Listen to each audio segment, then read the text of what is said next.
साल 2024 के लोकसभा चुनाव में चंद्रशेखर आजाद पर भी सबकी नजर रहेंगी। जहां बहुजन समाज पार्टी एक राष्ट्रीय पार्टी है, उन पर तो सबकी नजर लाजमी सी बातें रहने वाली ही हैं, लेकिन चंद्रशेखर आजाद जो लोकसभा चुनाव में अपनी किस्मत आजमाने उतरेंगे, उन पर भी नजर रहेंगी।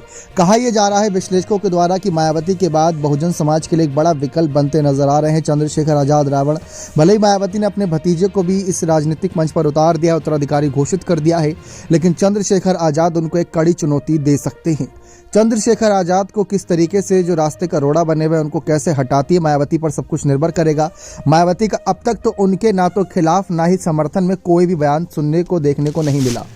हो सकता है कि मायावती उन्हें ज़्यादा तरजीह ना देना चाह रही हो, इस वजह से ना तो उनके खिलाफ ना ही उनके समर्थन में कोई बयानबाजी कर रही हो।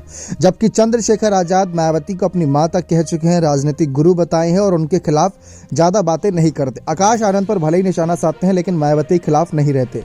अब फिलहाल चर्चा है कि क्या मायावती इन फ्यूचर कभी चंद्रशेखर आजाद को अपने साथ जोड़ने की कोशिश करेंगी। इस सवाल का जवाब चंद्रशेखर आजाद से ही पूछा गया तो चंद्रशेखर आजाद रावण ने साफ कहा कि अगर ऐसा होता तो मायावती शुरुआत में ही जब आजाद समाज पार्टी नहीं बनी थी, उससे पहले ही हमको अपनी पार्टी के साथ जोड़ लेती। जो कांशीराम की विचारधारा थी, उस विचारधारा को मायावती ने लगभग खत्म कर दिया है। कांशीराम जी ने फैसला किया था जमीनी स्तर नेताओं को आगे बढ़ाने का काम हम करेंगे, लेकिन मायावती ने जो फैसला लिया उसमें परिवारवाद साफ नजर आ रहा है। तो चंद्रशेखर आजाद रावण भी मायावती के इस फैसले से काफ़ी नाराज हुए।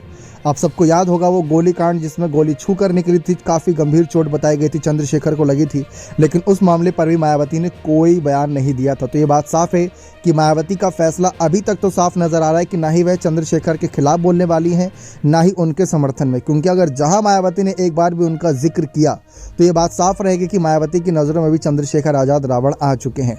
और ऐसे में फिर उनसे बचने के लिए या उनको हटाने के लिए या उनको साथ लाने के लिए फिर कहीं ना कहीं बड़े हथकंडे अपनाए जा सकते हैं। तो ये बात साफ है। लेकिन आपको क्या लगता है कि मायावती और चंद्रशेखर आजाद को एक साथ एक मंच पर आ जाना चाहिए बहुजन समाज के लिए? तो अपनी राय कमेंट सेक्शन में जरूर रखिएगा। बहुत बहुत धन्यवाद।